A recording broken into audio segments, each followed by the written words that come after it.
শাপলা রান্না করব। এই শাপলাটা সবার প্রথমে ছাড়িয়ে নিতে হবে কিভাবে সেটা দেখে নিই।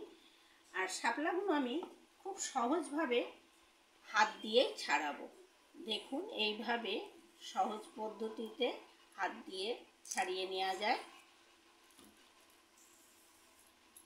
এইভাবে খোসাগুলো ছাড়িয়ে এইভাবে সব শাপলাগুলোই আমি এইভাবে কুটে নেব।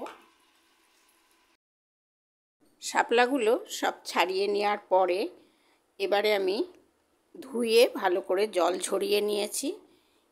এবার একটু লবণ মাখিয়ে রাখব।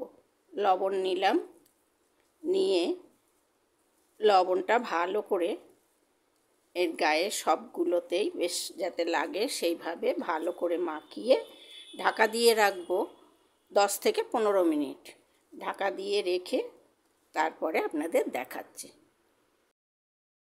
দেখুন 15 মিনিট পরে এগুলো বেশ নরম হয়ে গিয়েছে কীরকম।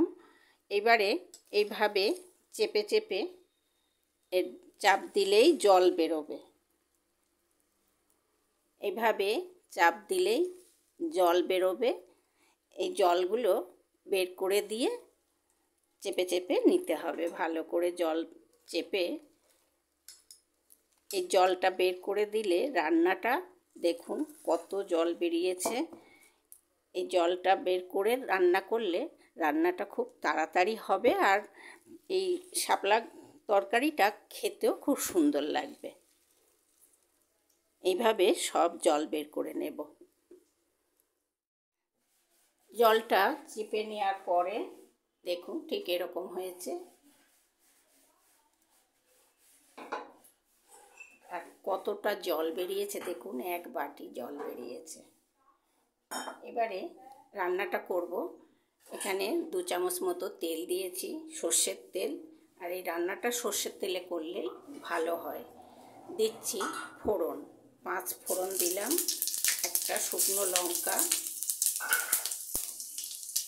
আর এখানে আমি 2 চামচ সর্ষে আর 2টো কাঁচা লঙ্কা বেটে নিয়েছি।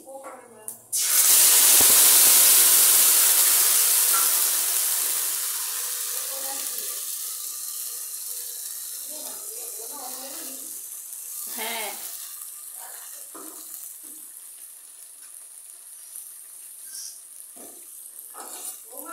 এখানে সর্ষে আর লঙ্কাটা দেওয়ার পরে দিচ্ছি হলুদ, আর দেব এখানে লাল লঙ্কার গুঁড়ো একটু দিয়ে মশলাটা একটু কষিয়ে নেব। মশলাটা কষিয়ে নেওয়ার পরে দিয়ে দেব কিছু চিংড়ি মাছ।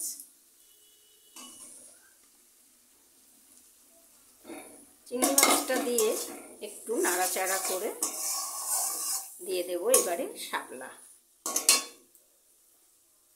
শাপলাগুলো দিয়ে দিতে হবে।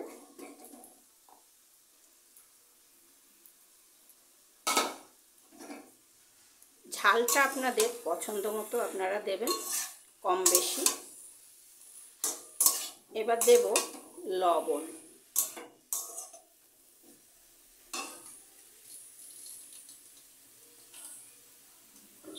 লবণটা অল্প করে দিতে হবে। লবণ মাখিয়ে আমি এটাকে চিপে নিয়েছি, তাই অল্প করে লবণ দিয়ে এটাকে নামাবার আগে চেখে দেখে, তাই লবণ কম হলে আবার দিয়ে নামিয়ে ফেলতে হবে। গ্যাসের জোর বাড়িয়ে মশলার সঙ্গে আমি ভালো করে শাপলাগুলো 2 মিনিট নাড়াচাড়া করে নিলাম। এবারে দিয়ে দিচ্ছি এই কাপ ধুয়ে সামান্য একটু জল দিচ্ছি। জল কিন্তু আমি বেশি দেব না, এটুকুই জল দেয়া।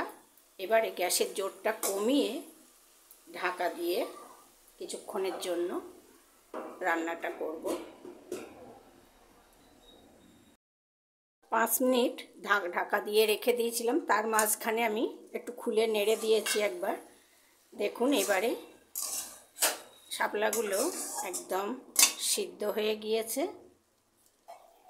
ভালো সিদ্ধ হয়ে গিয়েছে। এবারে নেড়ে চেড়ে আর একটু শুকিয়ে নিয়ে নামিয়ে ফেললেই হয়ে যাবে শাপলাটা রান্না। আপনারাও ঠিক এইভাবে করুন, করে গরম ভাত রুটির সাথে খেতে খুব ভালো লাগে। করে একবার দেখুন, করে খেয়ে আমাকে জানাবেন। আর ভিডিওটা ভালো লাগলে একটা লাইক আর অনেক অনেক শেয়ার করবেন, আর একটা সাবস্ক্রাইব করতে ভুলবেন না। তাহলে আজকে এই পর্যন্তই।